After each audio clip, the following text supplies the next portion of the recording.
Beberapa tahun lalu di Jogja ada sebuah fenomena street bar yang cukup menggemparkan dan akhirnya menjadi pembuka jalan bagi anak-anak muda lainnya untuk juga mencoba terjun ke jalanan dan berjualan kopi. Fenomena itu adalah viralnya kopling alias kopi keliling. Dan ya, tentu saja fenomena tersebut adalah yang menginspirasi kemunculan dari street bar kopi yang akan kita bahas kali ini.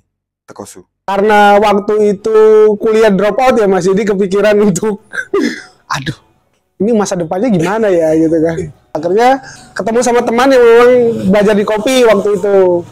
Akhirnya aku bilang, ayo dong kita buka sesuatu gitu. Kamu mau nggak? Kamu kan yang ngerti kopi gitu. Aku ada ide nih gitu. Jadi kita bikin street kopi kayak calling. Waktu itu kan calling kan Mas, yang apa ya viral, yang ibaratkan dia adalah apa ya pionirnya lah untuk coffee street di Jogja yang menggunakan gerobak terus diayu pakai sepeda gitu kan. Tapi pas mau buka ternyata dia keterima kerjaan Mas di coffee shop juga. Akhirnya dia kayak nanya ke aku kan, Fat ini gimana, aku keterima ya? Aku bilang ya gak apa-apa, kalau itu memang pilihanmu ya ambil gitu, jangan mengkhawatirkan aku bakal baik-baik saja gitu. Padahal sebenarnya tidak baik-baik saja Mas.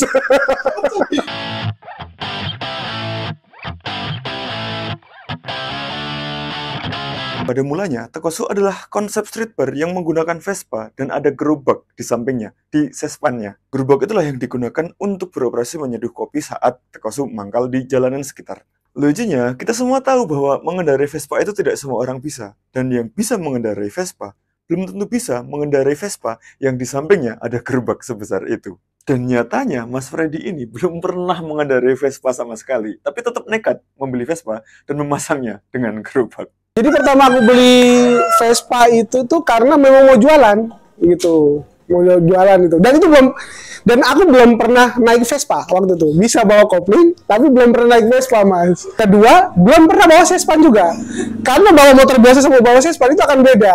Kan ini roda 4 Mas. Ketambahan baru yang kalau itu kan bisa dibongkar gerobaknya. Masih kosongan. Nah, itu akan ngebanting Mas kalau misalnya pas di tikungan. Tukang yang bikin Sespannya udah pesan, Mas nanti kalau pulang bawa motornya pelan-pelan gitu, karena kalau di tikungan itu nanti dia bisa banting ngangkat gitu. Ya tikungan Mas di Giwangan gitu kan, di Giwangan. Udah lala itu motornya ngangkat gitu kan Mas. Ada ibu-ibu lewat, ya dimaki lah Mas gara-gara kan banting balik kan Mas, pasti bunyinya kencang gitu. Ya udah, iya ibunya makanya udah kata-kata kotor semua Mas yang dikeluar. Enggak, cuma buat kaget aja Mas, karena itu ngangkat. Jadi Sespannya itu ngangkat gini Mas gitu. Harusnya kan ditolong ya? Iya, ini dimaki Mas malah. Kata-kata kotor semua yang keluar.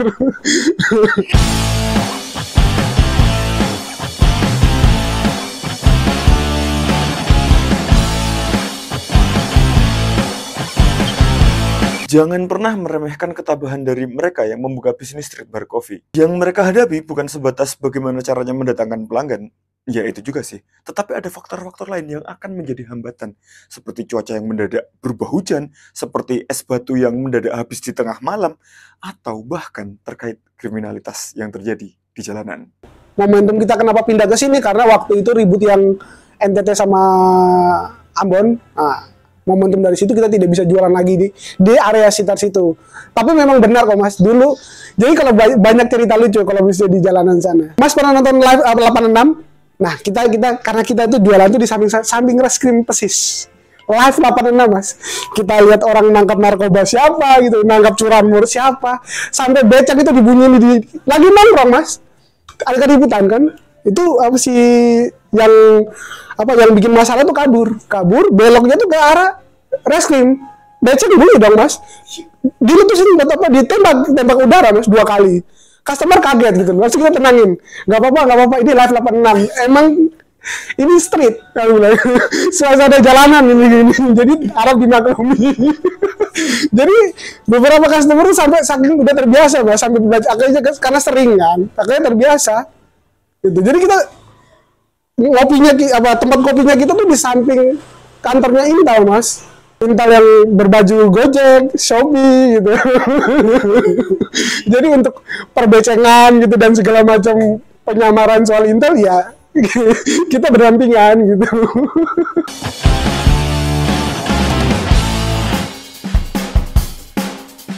Saat ini di Jogja mulai ada beberapa kedai kopi yang juga berjualan buku. Atau ada beberapa toko buku lokal yang juga merambah berjualan kopi. Dan di Tekosu bisa kita temui beberapa buku yang cukup banyak. Hal itu membuatku bertanya-tanya, apakah ada arah yang ingin dituju terkait berjualan buku pada kedai kopi yang satu ini? Salah satu ya almarhum lah yang di poster itu memang dia penulis gitu. Harapannya kita waktu itu kan Indonesia Timur kan kalau di apa salah satu apa ya Mas ya, salah satu kayak cita-cita itu penulis itu mungkin di sana nggak ada Mas. Tidak ada referensi untuk ke situ gitu. Role modelnya nggak ada. Ya karena di sana mereka cuma tahu pilot, ya basic lah Mas. Pilot, habis itu tentara, polisi, suster, perawat, gitu aja paling ke basic ke arah situ. Ya paling jauh-jauh musik mungkin kalau yang seniman gitu. Jadi harapannya kita waktu itu tuh memang dia yang di part itu Mas gitu. Karena salah satu daya juangnya dia untuk sampai membuat satu novel itu sangat-sangat pantas diapresiasi dan pantas untuk disupport gitu Mas. Jadi aku ngelihat semangatnya dia itu untuk waktu itu tuh sangat-sangat luar biasa. Makanya waktu itu kita pengen mengadakan. Kenapa kita ngadep harapannya kita ke sana? Sebenarnya waktu itu tuh untuk kita proyeksi jangka panjang adalah memang kita akan bikin sampai web, kita nulisin semua kegiatan yang apa yang ada di sini. Karena beberapa teman-teman yang ada di ruang sini itu tuh mereka memang backgroundnya itu adalah orang film, penulis gitu, fotografer, videografer gitu, terus musik. Jadi ada beberapa kita ngelihat bahwa ini kalau digabungin dan kerjasama pasti akan menghasilkan sesuatu yang sangat-sangat bagus gitu. Akhirnya ternyata pas perjalanan itu tuh ada part satu yang memang tidak bisa berjalan bareng gitu Mas. Yaitu almarhum udah pergi duluan, akhirnya aku cuma bisa memberikan ruang itu kepada teman-teman sih Mas, kayak mereka-mereka yang penulis atau mereka-mereka yang suka membaca, aku cuma hanya menyediakan buku untuk setidaknya semangat dia itu tetap aku jaga.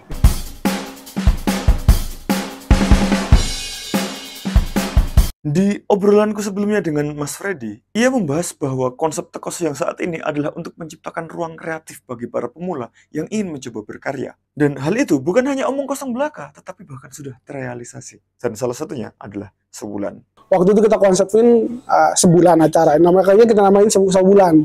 Kita kolaborasi sama The Philanthropist, itu adalah band teman kita, itu yang dulu waktu di jalan dia sering ngopi di tempat kita, sering ngeramein. Jadi pas kita ngelihat kayak, oh ternyata kamu serius ya di bandmu gitu. Dia sering jadi band opening untuk kayak festival-festival musik di Jogja gitu, band-band besar gitu dia sering dibuka gitu. Akhirnya lewat dari temanku yang kenal dekat, yang jadi soundman-nya Philanthropist, akhirnya kita ngajak collab Mas, ajak collab-nya si Philanthropist gitu. Nah akhirnya di situ kita mulai sih Mas, mulai event itu. Jadi si seniman yang utamanya adalah The Philanthropist, tapi ada beberapa part pendukung.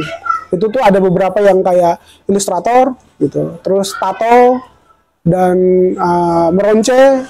Habis itu ada satu customer kita Mas gitu. Karena kita tahu dia public speaking dan di radio, kita ajak sekalian untuk sharing gitu. Akhirnya kita bikin rangkaian acara itu, di dalam itu konsepnya adalah bagaimana kita bisa nge-branding si band ini dengan meng-combine elemen yang ada di Tekosu. Pertama yang kita lakukan adalah satu yang kita konsepin adalah menu seasonal. Ada 2 menu seasonal waktu itu. Yang nama menunya itu kita pakai nama lagunya si The Philanthropist. Jadi itu mocktail waktu itu. Dan 100% keuntungan untuk support albumnya Philanthropist gitu. Kedua, ada tatakan gelas itu kita pakai taruh untuk cover album. Sama ada beberapa poster yang kayak gini, itu si ilustrator gambarin ulang untuk ditempelin ke situ. Dan memang beberapa pajangan pun juga udah pakai artworknya cover albumnya si Philanthropist. Untuk Philanthropist sendiri, dan ada satu lagi yang kita tawarin itu adalah ketika tempat ini rame, kita akan putarin lagu dia satu album full gitu Mas. Jadi harapannya kita adalah kedai kopi itu bisa jadi ruang untuk mempromosikan karya gitu Mas, karya teman gitu, karya teman-teman mereka yang serius gitu. Jadi mereka tidak perlu jauh-jauh untuk mengeluarkan budget yang sangat besar gitu, tapi ruang yang dimana ruang yang mereka bermain itu bisa jadi bermanfaat untuk mereka sendiri gitu. Akhirnya kita mulai mengkonsepkan itu. Harapannya kita adalah kita menggunakan beberapa indera ya Mas ya, seperti indera pendengaran gitu, dari penglihatan. Nah harapannya kita adalah orang tidak asing dengan lagu itu gitu. Nah pas nanti misalnya jadi band pembuka gitu, kayak pernah dengar deh, kayak pernah lihat deh. Oh iya waktu itu yang sering diputarin, oh band ini ya. Nah harapannya kita ketika dia bisa jadi tumbuh berkembang gitu dan besar gitu dan banyak bermanfaat buat orang lain sih Mas. Apabila event Sulan itu digunakan untuk membranding salah satu seniman yang konsisten dan karyanya cukup bagus, dirasa cukup layak untuk dipromosikan, maka ada satu event lagi, yakni Sore Market, yang digunakan untuk memberikan ruang bagi orang-orang kreatif yang mencoba untuk menjual hasil karya dari tangan mereka. Dan inilah Sore Market. Sore Market itu untuk fungsinya adalah aku memberikan ruang kepada teman-teman mereka yang handcraft atau yang punya jualan tapi dia belum punya toko, yang mau jualan situ gratis. Dan nanti dari kita akan dokumentasiin foto gitu dan akan kita kasih ke mereka gitu Mas, secara gratis juga gitu. Jadi kita pengennya ruang di sini jadi benar-benar ketika dia keluar pun dia mendapatkan sesuatu yang benefit yang kedepannya membangun dia gitu.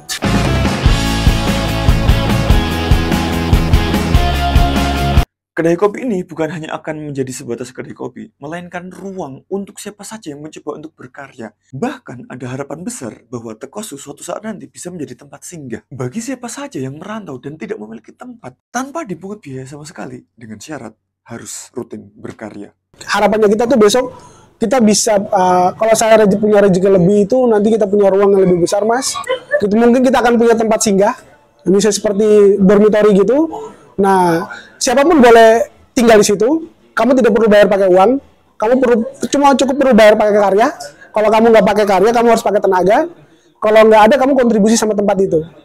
Kita menyiapkan tempatnya untuk kamu mengulik sesuatu, gitu, mengulik sesuatu. Dan ruang itu akan lebih, kita pengennya ruangnya lebih luas sih Mas.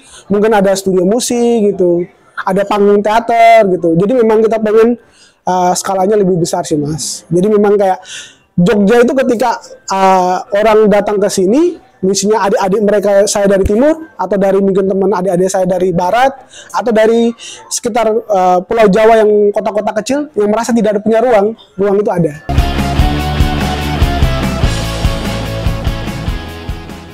Obrolan kami masih jauh dari selesai. Masih banyak cerita-cerita mengenai kucing-kucing yang ada di Tekosu. Semuanya itu hasil dari rescue. Bagaimana Mas Freddy itu menjaga agar para kucing itu tidak kurang ajar saat ada pelanggan. Juga tentang orang-orang baik yang membantu Mas Freddy sampai berhasil menciptakan ekosistem Tekosu seperti yang bisa kita nikmati saat ini. Bagian itu kita bahas di episode berikutnya.